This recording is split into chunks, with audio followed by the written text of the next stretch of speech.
The 8 Pillars of Prosperity by James Allen. Chapter 6, The 5th Pillar, Sympathy. The remaining pillars are the 4 central pillars in the Temple of Prosperity. They give it greater strength and stability, and add both to its beauty and utility. They contribute greatly to its attractiveness, for they belong to the highest moral sphere, and therefore to great beauty and nobility of character. They indeed make a man great, and place him among the comparatively few whose minds are rare, and that shine apart in sparkling purity and bright intelligence. Sympathy should not be confounded with that maudlin and superficial sentiment which, like a pretty flower without root, presently perishes and leaves behind neither seed nor fruit. To fall into hysterical weeping when parting with a friend, or on hearing of some suffering abroad, is not sympathy. Neither are bursts of violent indignation against the cruelties and injustices of others any indication of a sympathetic mind. If one is cruel at home, if he badgers his wife, or beats his children, or abuses his servants, or stabs his neighbors with shafts of bitter sarcasm, what hypocrisy is in his profession of love for suffering people who are outside the immediate range of his influence? What shallow sentiment informs his bursts of indignation against the injustices and hard-heartedness in the world around him? Says Emerson of such, "Go love thy infant, love thy wood-chopper, be good-natured and modest, have that grace, and never varnish your hard, uncharitable ambition with this incredible tenderness for black folk 1,000 miles off. Thy love afar is spite at home." The test of a man is in his immediate acts, and not in his ultra sentiments, and if those acts are consistently informed with selfishness and bitterness, if those at home hear his steps in dread and feel a joyful relief on his departure, how empty are his expressions of sympathy for the suffering or the downtrodden, how futile his membership of a philanthropic society. Though the well of sympathy may feed the spring of tears, that spring more often draws its supply from the dark pool of selfishness, for when selfishness is thwarted, it spends itself in tears. Sympathy is a deep, silent, inexpressible tenderness, which is shown in a consistently self-forgetful, gentle character. Sympathetic people are not gushing and spasmodic, but are permanently self-restrained, firm, quiet, unassuming, and gracious. Their undisturbed demeanor, where the suffering of others is concerned, is frequently mistaken for indifference by shallow minds. But the sympathetic and discerning eye recognizes, in their quiet strength and their swiftness to aid while others are weeping and wringing their hands, the deepest, soundest sympathy. Lack of sympathy is shown in cynicism, ill-natured sarcasm, bitter ridicule, taunting and mockery, and anger and condemnation, as well as in that morbid and false sentiment which is a theoretical and assumed sympathy having no basis in practice. Lack of sympathy arises in egotism. Sympathy arises in love. Egotism is involved in ignorance. Love is allied to knowledge. It is common with men to imagine themselves as separate from their fellows, with separate aims and interests, and to regard themselves as right and others wrong in their respective ways. Sympathy lifts a man above this separate and self-centered life, and enables him to live in the hearts of his fellows and to think and feel with them. He puts himself in their place and becomes for the time being as they are. As Whitman, the hospital hero, expresses it, "I do not ask the wounded person how he feels. I myself become the wounded person." It is a kind of impertinence to question a suffering creature. Suffering calls for aid and tenderness, and not for curiosity, and the sympathetic man or woman feels the suffering and ministers to its alleviation. Nor can sympathy boast, and wherever self-praise enters in, sympathy passes out. If one speaks of his many deeds of kindness and complains of the ill treatment he has received in return, he has not done kindly deeds, but has yet to reach that self-forgetful modesty which is the sweetness of sympathy. Sympathy, in its real and profound sense, is oneness with others in their strivings and sufferings, so that the man of sympathy is a composite being. He is, as it were, a number of men, and he views a thing from a number of different sides, and not from one side only, and that his own particular side. He sees with other men's eyes, hears with their ears, thinks with their minds, and feels with their hearts. He is thus able to understand men who are vastly different from himself. The meaning of their lives is revealed to him, and he is united to them in the spirit of goodwill. Said Balzac, "The poor fascinate me, their hunger is my hunger. I am with them in their homes. Their privations I suffer. I feel the beggar's rags upon my back. I, for the time being, become the poor and despised man." It reminds us of the saying of one greater than Balzac, that a deed done for a suffering little one was done for him. And so it is. Sympathy leads us to the hearts of all men, so that when we become spiritually united to them, and when they suffer, we feel the pain. When they are glad, we rejoice with them. When they are despised and persecuted, we spiritually descend with them into the depths, and take into our hearts their humiliation and distress. And he who has this binding, united spirit of sympathy can never be cynical and condemnatory, can never pass thoughtless and cruel judgments upon his fellows, because in his tenderness of heart he is ever with them in their pain.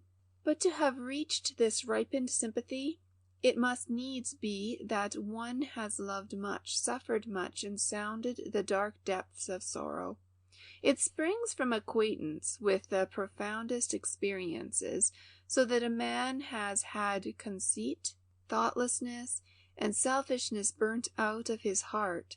No man can have true sympathy who has not been, in some measure at least, a man of sorrows and acquainted with grief. But the sorrow and grief must have passed, must have ripened into a fixed kindness and habitual calm. To have suffered so much in a certain direction that the suffering is finished and only its particular wisdom remains, enables one, wherever that suffering presents itself, to understand and deal with it by pure sympathy. And when one has been perfected by suffering in many directions, he becomes a center of rest and healing for the sorrowing and broken-hearted who are afflicted with the afflictions which he has experienced and conquered. As a mother feels the anguish of her suffering child, so the man of sympathy feels the anguish of suffering men. Such is the highest and holiest sympathy, but a sympathy much less perfect is a great power for good in human life, and a measure of it is everywhere and every day needed. While rejoicing in the fact that in every walk of life there are truly sympathetic people, one also perceives that harshness, resentment, and cruelty are all too common. These hard qualities bring their own sufferings, and there are those who fail in their business or particular work entirely because of the harshness of their disposition. A man who is fiery and resentful, or who is hard, cold, and calculating, with the springs of sympathy dried up within him, even though he be otherwise an able man, will in the end scarcely avoid disaster in his affairs. His heated folly in the one case, or cold cruelty in the other, will gradually isolate him from his fellows and from those who are immediately related to him in his particular avocation, so that the elements of prosperity will be eliminated from his life, leaving him with a lonely failure and perhaps a hopeless despair. Even in ordinary business transactions, sympathy is an important factor, for people will always be attracted to those who are of a kindly and genial nature, preferring to deal with them rather than with those who are hard and forbidding. In all spheres where direct personal contact plays an important part, the sympathetic man with average ability will always take precedence of the man of greater ability but who is unsympathetic. If a man be a minister or a clergyman, a cruel laugh or an unkind sentence from him will seriously injure his reputation and influence, but particularly his influence, for even they who admire his good qualities will, through his unkindness, unconsciously have a lower regard for him in their personal esteem. If a businessman profess religion, people will expect to see the good influence of that religion on his business transactions. To profess to be a worshipper of the gentle Jesus on Sunday, and all the rest of the week be a hard, grasping worshipper of Mammon, will injure his trade and detract considerably from his prosperity. Sympathy is a universal spiritual language which all, even animals, instinctively understand and appreciate.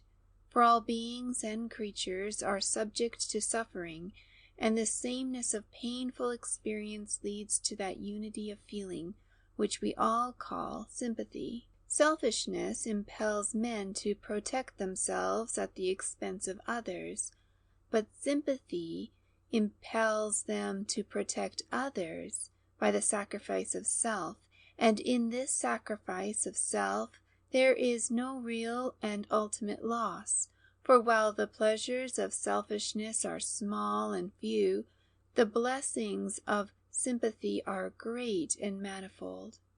It may be asked, how can a businessman whose object is to develop his own trade practice self-sacrifice? Every man can practice self-sacrifice just where he is, and in the measure that he is capable of understanding it. If one contends that he cannot practice a virtue because of his circumstances, he will never practice it, for were his circumstances different, he would still have the same excuse.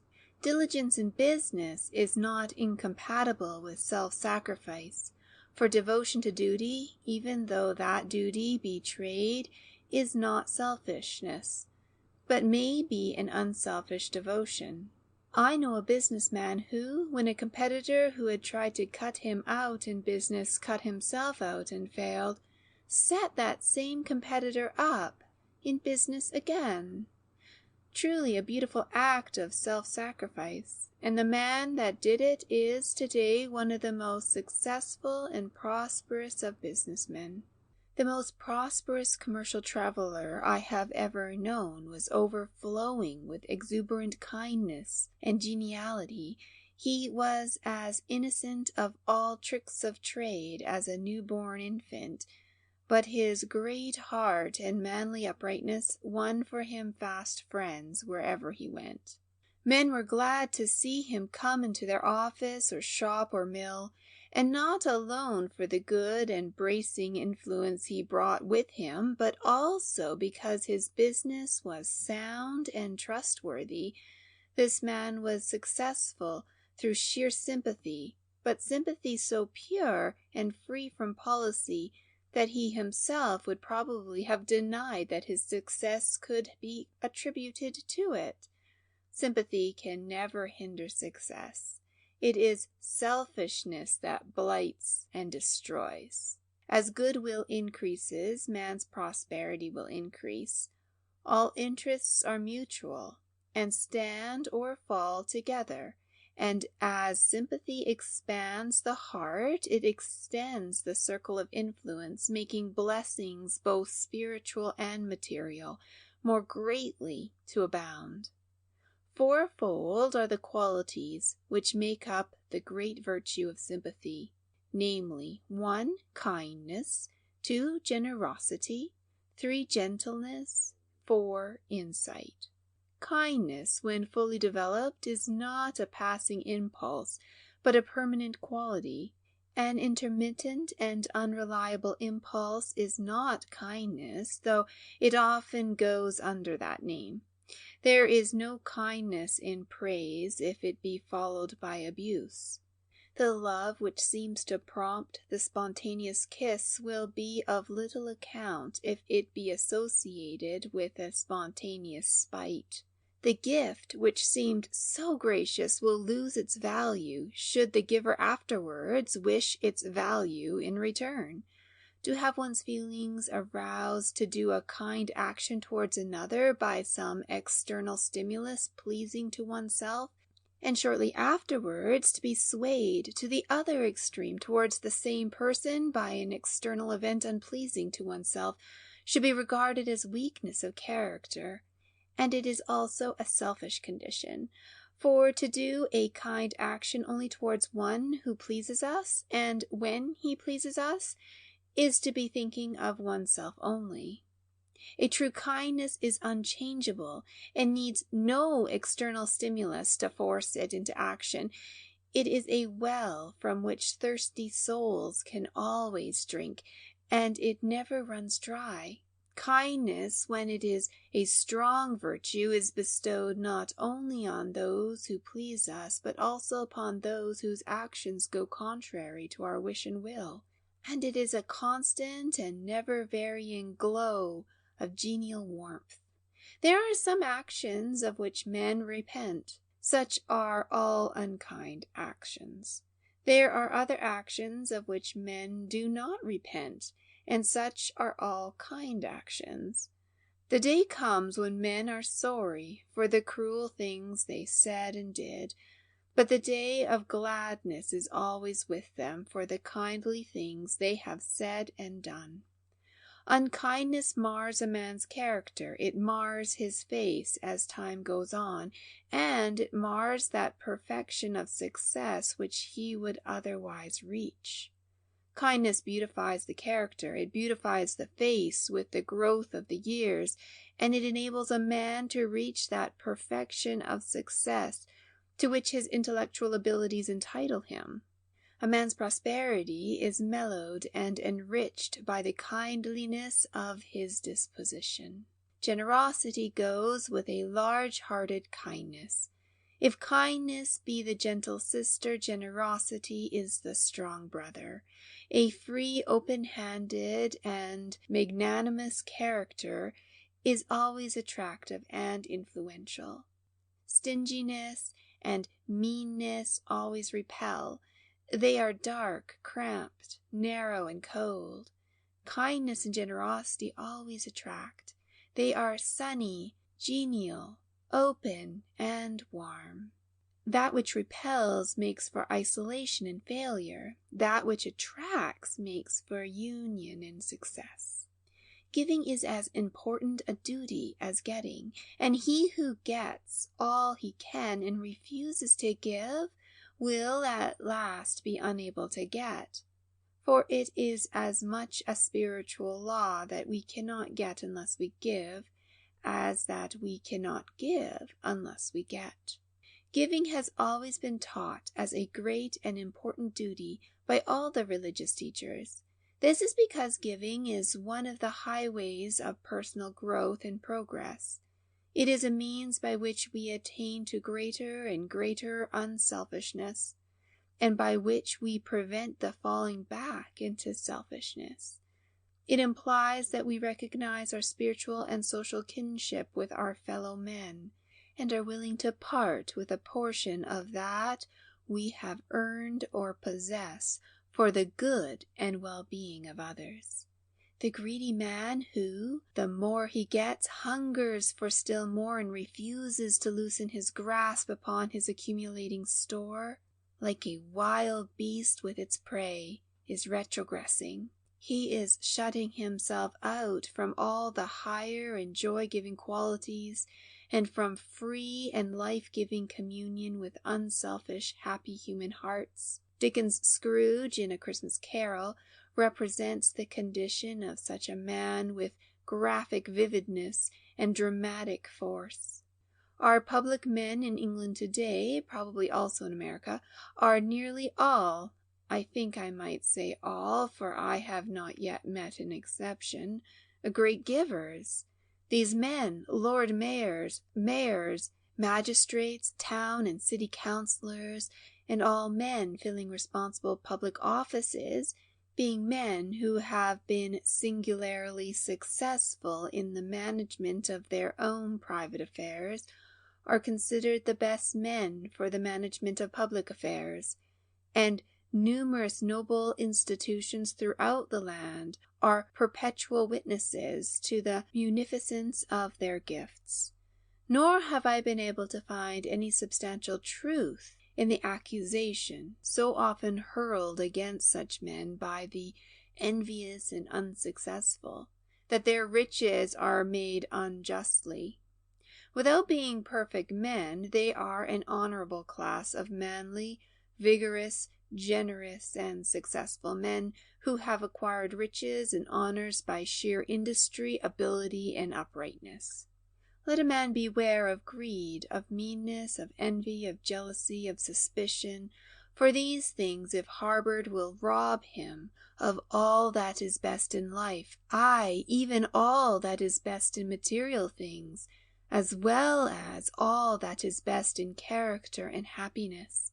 Let him be liberal of heart and generous of hand, magnanimous and trusting, not only giving cheerfully and often of his substance, but allowing his friends and fellow men freedom of thought and action. Let him be thus, and honor, plenty, and prosperity will come knocking at his door for admittance as his friends and guests. Gentleness is akin to divinity. Perhaps no quality is so far removed from all that is coarse, brutal, and selfish as gentleness, so that when one is becoming gentle, he is becoming divine. It can only be acquired after much experience and through great self-discipline. It only becomes established in a man's heart when he has controlled and brought into subjection his animal passions. Its external signs are a low-pitched, clear voice, a distinct, firm, but quiet enunciation, and freedom from excitement, vehemence, or resentment in peculiarly aggravating circumstances. If there is one quality which above all others should distinguish the religious man, it is the quality of gentleness, for it is the hallmark of spiritual culture. The rudely aggressive man is an affront to cultivated minds and unselfish hearts. Our word gentleman has not altogether departed from its original meaning. It is still applied to one who is modest and self-restrained, and is considerate for the feelings and welfare of others. A gentle man, one whose good behavior is prompted by thoughtfulness and kindliness, is always loved, whatever may be his origin. Quarrelsome people make a display in their bickerings and recriminations of their ignorance and lack of culture. The man who has perfected himself in gentleness never quarrels. He never returns the hard word. He leaves it alone, or meets it with a gentle word which is far more powerful than wrath. Gentleness is webbed to wisdom, and the wise man has overcome all anger in himself, and so understands how to overcome it in others. The gentle man is saved from most of the disturbances and turmoils with which uncontrolled men afflict themselves. While they are wearing themselves out with wasteful and needless strain, he is quiet and composed, and such quietness and composure are strong to win in the battle of life. Insight is the gift of sympathy. The sympathetic mind is the profoundly perceiving mind. We understand by experience and not by argument. Before we can know a thing or being, our life must touch its or his life. Argument analyzes the outer skin, but sympathy reaches to the heart. The cynic sees the hat and coat and thinks he sees the man. The sympathetic seer sees the man and is not concerned with the hat and coat. In all kinds of hatred there is a separation by which each misjudges the other. In all kinds of love there is a mystic union by which each knows the other. Sympathy, being the purest form of love, sees to the heart of men and things. Shakespeare is the greatest poet because he has the largest heart. No other figure in all literature has shown such a profound knowledge of the human heart and of nature, both animate and inanimate. The personal Shakespeare is not to be found in his works. He is merged by sympathy into his characters. The wise man and the philosopher, the madman and the fool, the drunkard and the harlot, these he, for the time being, became. He stood where they stood. He entered into their particular experiences and knew them better than they knew themselves. Shakespeare has no partiality, no prejudice. His sympathy embraces all, from the lowest to the highest. Prejudice is the great barrier to sympathy and knowledge. It is impossible to understand those against whom one harbors a prejudice. We only see men and things as they are when we divest our minds of partial judgments. We become seers as we become sympathizers. Sympathy has knowledge for her companion. Inseparable are the feeling heart and the seeing eye. The man of pity is the man of prophecy. He whose heart beats in tune with all hearts, to him the contents of all hearts are revealed, nor are past and future any longer insoluble mysteries to the man of sympathy. His moral insight apprehends the perfect round of human life. Sympathetic insights lifts a man into the consciousness of freedom, gladness, and power. His spirit inhales joy as his lungs inhale air. There are no longer any fears of his fellow men, of competition, hard times, enemies, and the like. These groveling illusions have disappeared, and there has opened up before his awakened vision a realm of greatness and grandeur. End of chapter 6.